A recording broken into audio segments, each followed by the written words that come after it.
Halo, assalamualaikum warahmatullahi wabarakatuh. Kembali lagi di channel Prima Crypto. Oke, buat kalian yang baru datang di channel Prima Crypto, silahkan bantu subscribe channel Prima Crypto karena subscribe itu gratis, dan nyalakan loncengnya agar kalian bisa mendapatkan notifikasi video terbaru dari saya setiap harinya. Oke, terima kasih buat kalian yang sudah subscribe. Semoga rezeki makin lancar dan selalu profit setiap hari. Buat kalian yang belum join di channel Telegram, silahkan join melalui link yang ada di deskripsi di bawah video ini, teman-teman. Oke, di kesempatan kali ini kita akan coba bahas Baby Dogecoin ya. Bagaimana kabar kalian, Baby Doge Army? Semoga dalam keadaan sehat dan cuan everyday. Hari ini untuk Baby Dogecoin ada berita menarik ya teman-teman. Tapi sebelum kita bahas lebih lanjut mengenai Baby Dogecoin, kita lihat dulu untuk hari ini global crypto market cap naik 3,62%, BTC di angka 423 juta rupiah, Ethereum 28 juta rupiah, dan BNB masih di 4,7 juta rupiah teman-teman. Oke, kita langsung menuju di berita pertama ya teman-teman ya. Jadi untuk Baby Dogecoin mengusulkan terobosan keputusan tata kelola untuk membakar 100 kuadriliun token. Jadi untuk Baby Dogecoin ini mengumumkan proposal tata kelola untuk membakar 100 kuadriliun token, meningkatkan integritas proyek dan keamanan jaringan ya. Jadi jika disetujui, proses pembakaran yang dijadwalkan di 1 Juni ini 2023 teman-teman juga akan mengurangi biaya transaksi Baby Doge jaringan Ethereum menjadi nol teman-teman. Jadi risiko potensial termasuk ketergantungan pada Binance Smart Chain jika ada masalah membatasi token yang memenuhi syarat untuk transisi ke Ethereum ya. Oke, jadi untuk meme coin populer baru-baru ini mengumumkan proposal tata kelola yang inovatif di akun Twitter resminya untuk membakar 100 kuadriliun ya. Di sini kalian bisa lihat ya. Untuk supply dari Baby Dogecoin memang sangat banyak ya, bagi di Ethereum atau di BSC ya. Jadi proposal tata kelola siap untuk pemungutan suara di organisasi otonom terdesentralisasi DAO yang mengatur proyek. Jika proposal mendapat persetujuan, Baby Dogecoin akan menghabiskan 100 kuadriliun pasokannya untuk meningkatkan keamanan jaringan dan memperkuat integritas proyek. Proses pembakaran token dijadwalkan pada 1 Juni, setelah itu sekitar 85 kuadriliun koin akan tetap tersedia untuk dijembatani di jaringannya. Setelah di lampu hijau untuk proposal tata kelola yang diajukan ke DAO, membakar 100 kuadriliun pasokan akan mengurangi biaya transaksi di jaringan Ethereum menjadi nol teman-teman. Kemudian motivasi mendasar di balik proposal tata kelola ini akan mengatasi kekhawatiran tentang potensi resiko eksploitasi yang terkait dengan 100 kuadriliun yang menganggur yang telah terbengkalai sejak peluncuran Baby Dogecoin di jaringan Ethereum ya. Namun ada potensi kelemahan proposal jika terjadi masalah dengan Binance Smart Chain hanya 85 kuadriliun dari total 155 kuadriliun koin yang memenuhi syarat untuk transisi ke jaringan. Menurut data dari CoinMarketCap pada saat persiapan artikel, Baby Doge adalah kripto terbesar ke-210 dengan kapitalisasi pasar sebesar 300,78 juta dolar. Komunitas Baby Doge baru-baru ini juga menetapkan rekor dunia Genesis untuk makanan hewan peliharaan terbanyak yang disumbangkan dalam 24 jam. Kemudian di sini untuk altcoin setelah kolaborasi mereka dengan Coin menyoroti keberhasilan upaya kolaboratif kedua proyek teman-teman. Lalu ada berita menarik ya mengenai Big Burn teman-teman, kalian bisa cek di sini. Dan website desain 1 kuadriliun token burn coming this week ya. Jadi 1 Juni akan dilakukan burning teman-teman. Kalian bisa pantau ya ketika ada token yang akan burning, biasanya dia akan mengalami kenaikan yang cukup fantastis ya. Biasanya seperti itu ya, tapi ya belum tahu juga teman-teman. Tapi ya kalian jika ingin nambah muatannya silahkan aja. Ini adalah daily recapnya, ada 100 kuadriliun Ethereum ya teman-teman. Dan ada berita menarik lagi dari penyelamatan hewan ya teman-teman ya. Kemudian kalian bisa lihat juga di sini ada Mises ya, sudah berkolaborasi dengan Baby Dogecoin teman-teman ya.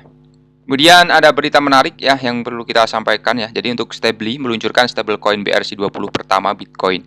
Stably penyedia stablecoin as a service telah meluncurkan stablecoin pertama yang dipatok dalam dolar yang diterbitkan langsung di blockchain Bitcoin. Token Stably didasarkan pada standar token BRC20 yang muncul di mana banyak meme coin berbasis Bitcoin dipopulerkan awal bulan ini. Per tweet pada hari Kamis, Stably USD dapat ditularkan 1:1 untuk ini ya teman-teman ya. Argunan USD yang dikelola oleh kustodiannya Prime Trust di bank yang diasuransikan FDIC. Kustodian tunduk pada audit eksternal oleh The Network Firm akan akuntansi aset digital ya, untuk memastikan bahwa token yang beredar selalu dukung 1:1. Jadi token yang dikeluarkan dan ditebus melalui transfer dolar melalui Fedwire dan Swift atau melalui transfer stablecoin saingan termasuk USDC penerbitan langsung juga tersedia untuk pengguna yang diverifikasi KYC ya di 200 negara.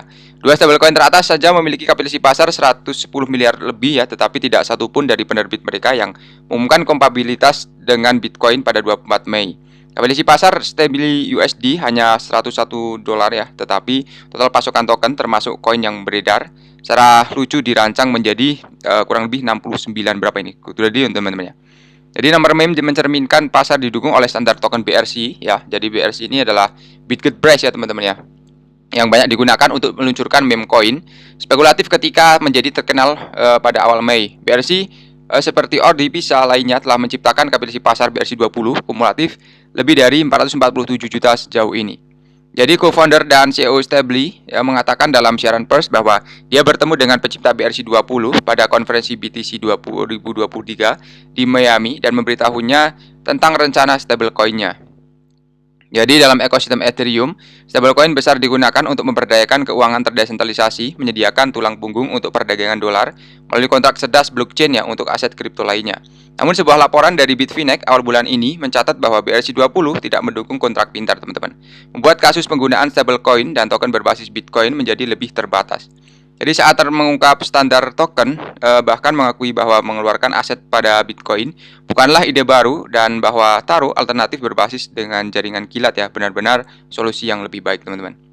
Kemudian ada tambahan ya mengenai DeSantis ya, perang budaya yang berkembang di sekitar Bitcoin. Jadi minggu ini CoinDesk menerbitkan salah satu artikel yang paling menggugah pikiran dan seimbang tentang penambangan Bitcoin yang pernah saya baca ya. Laporan tersebut difokuskan di sekitar perusahaan penambangan di Greenwich di bagian utara yang menjadi pusat siklus media yang berlarut-larut tahun lalu setelah aktivis lingkungan mengklaim bahwa fasilitas tersebut merebut saluran air dan ini ya teman-teman ya. Jadi untuk Bitcoin Network ini menggunakan energi sebanyak negara seperti Norwegia dan mencoba memahami apakah itu layak atau tidak, seringkali tergantung pada sudut pandang Anda tentang bagaimana Anda menilai uang tanpa izin ya. Jadi individu pasti dapat mengambil keputusan tentang masalah ini, tapi bagaimana suatu negara harus memperlakukan Bitcoin. Dalam kisah di balik layar tentang bagaimana cerita itu muncul, menulis bahwa dia mengharapkan penduduk setempat membenci tanaman itu dan timnya telah mendengar bahwa Greenwich memompa polusi ke danau dan menimbulkan kebisingan yang tak henti-hentinya. Jadi tim D menemukan banyak orang di kota dan sekitarnya mendukung bisnis pemula meskipun Greenwich menciptakan jumlah yang relatif kecil ya setiap pekerjaan diperhitungkan. Untuk faktanya, beberapa keluhan tentang Greenwich yang diajukan oleh beberapa produk setempat yang berasal dari orang pondok. Di sinilah di luar semua perdebatan sengit lainnya tentang penambangan Bitcoin terhadap konflik alas. Anda semua tahu ceritanya ya. Bitcoin lahir selama krisis keuangan hebat ya dan memungkinkan siapa saja mengakses sistem kas elektronik semi swasta ya.